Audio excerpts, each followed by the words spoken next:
اعوذ باللہ من الشیطان الرجیم بسم اللہ الرحمن الرحیم۔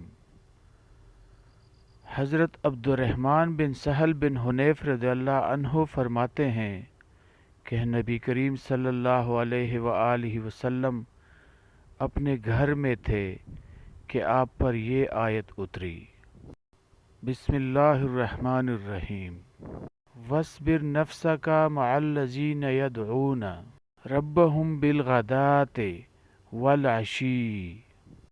ترجمہ: اپنے آپ کو ان لوگوں کے پاس بیٹھنے کا پابند کیجیے جو صبح و شام اپنے رب کو پکارتے ہیں۔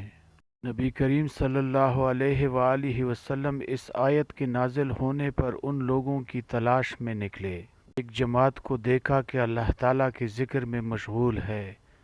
بعض لوگ ان میں بکھرے ہوئے بالوں والے، خشک کھالوں والے اور صرف ایک کپڑے والے ہیں کہ صرف ایک لنگی ان کے پاس ہے۔